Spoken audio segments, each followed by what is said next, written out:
Right, the big one, fatigue. Who's tired all the time, thinking, oh, I need 10 coffees before I go on my bike. Oh, let's track again, like that, onto here. So, a lot of strength and conditioning is actually to manage that fatigue. People think, oh God, we're going to go to the gym, I'm so tired, it's going to make it even worse. It's kind of quite the opposite. So, most things released from lifting heavy weights are the things that people like Lance Armstrong and all his mates were buying in the chemist and sticking inside of you. So, testosterone, that is male and female, you both got it. Growth hormone, insulin-like growth factor, so IG1, that's growth and repair, so that's what fixes your muscles really quickly, so that means they can train harder and all those. All those are released even if you did a 10-minute heavy lift. Even if you did one rep, you're going to start to release those things. So you'll feel more alive, you'll have more drive, you'll have more sort of want to achieve from those. So you might get to that session and think, God, I'm done. You'll have more natural thing, oh, I'm going to do another rep, I'm going to finish the session, I'm going to fight to the end, I'm not just going to sit in the back, I'm going to lead the lane in the swim, I'm going to start to push.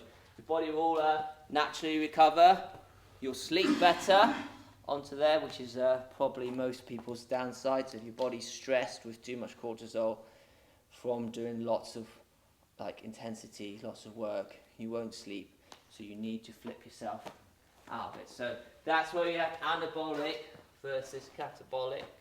If anyone knows the difference? Nope. Anabolic steroids. Yeah, huh? I used to know. Used to know? You forgot. So anabolic is basically your body's fixing, so it's growing and repairing. So any sport that's kind of anabolic, they train to kind of behind, so you're stimulating your body to grow and repair. So you're doing just enough, so then your body releases all the chemicals, all the hormones to grow and repair. Whereas the catabolic is kind of what most of us triathletes do. You break it all down, and then your body has to repair better for next time. So it goes, well, that run was really hard, you smashed me, so I'm going to have to repair better to cope with it better. So the first one, so the sprinters, sort of that anabolic state, they're never going to batter themselves. They're never going to go that last rep where you can't do any more. They're just going to stimulate their body to grow and repair. Whereas the catabolic, you're going to smash yourself, and then you have to start again. Yes, Ben? It doesn't mean to say that you have to be absolutely dying on the floor after every session. For what? To get to the catabolic stage. Ah, good question. You don't want to be in that catabolic state. Ah. Yes. So there are times in your training where you do want to be in this phase. If you are living in that phase, your sport is not going to go anywhere. You're going to be stuck. And you're going to be very tired. And you're not going to feel great.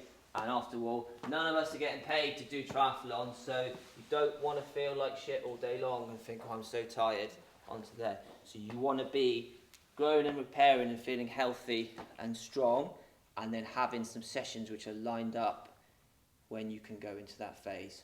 So if every single session you finish on the floor, you're not going to go anywhere. So you see a lot of these things, I need to train zone 2, I need to go higher, I need to be there, my coach has only sent me this. That's perfect. If you're smashing yourself every time, if you're that person at every club run, you're like full gas on the way home, dead, your body's going to be breaking down all the time onto there. So we can allow you to finish some more sessions dead if we spend some more time in the anabolic state. So we're pushing onto here.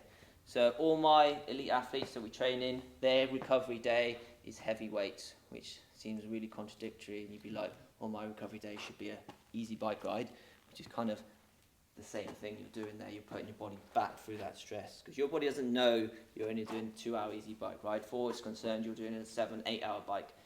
It's probably doing it for the rest of your life. So whatever you start to do, your body will think you're doing forever, so it'll start to put blockers into it. So if we went running as hard as you can, your body's going to start to think, hang on, we can't, it's going to shut you down onto there. So if you go on your recovery ride and it's just really easy, your body's going to think, well, we're going to do this for another 15 hours.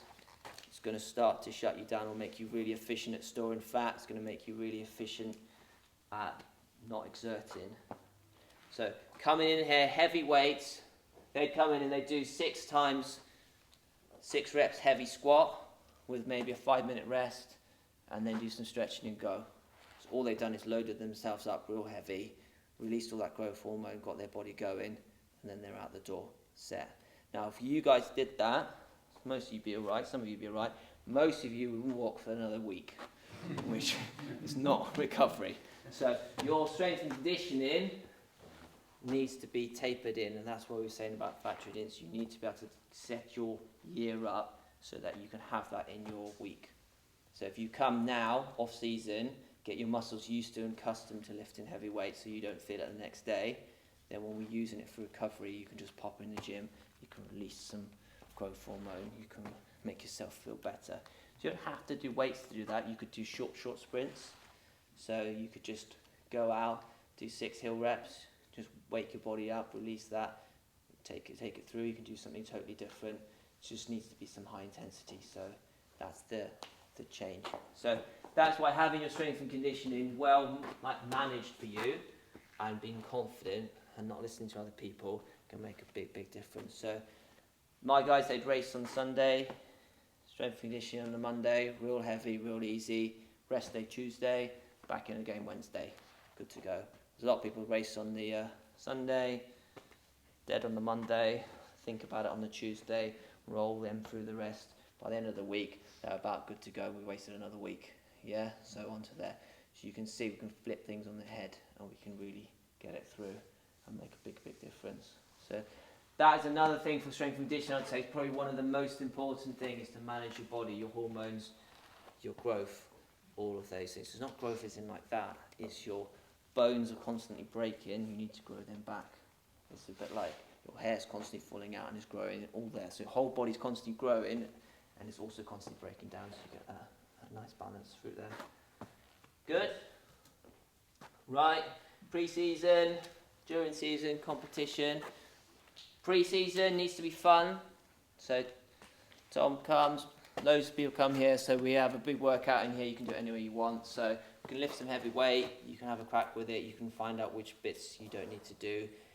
You need to take everything else out of the way. So it's no good coming doing heavy weights and then smashing your bike as well and then trying to do all the run and then trying to do that. You're just going to end up in a real mess. So it's where you go on your coffee ride, weekend ride zone 2, nice and easy, just relaxing, and then save that energy to come do the weight. So have a real block of it. So rather than say I'm going to do all year round, I'm going to do my little TV session that's 10 minutes and I do my plank and my clam and all that stuff.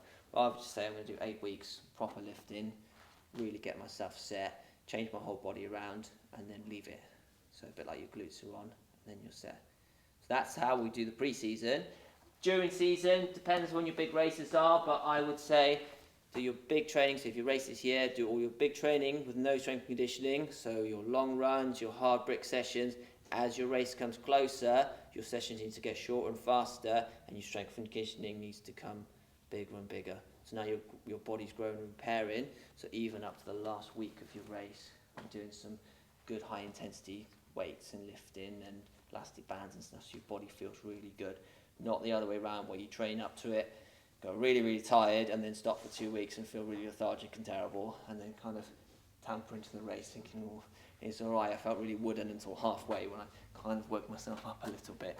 Yeah, so that's how we kind of manage that for you. So that has to be really well set for you as an individual. So the zone and the load is perfect.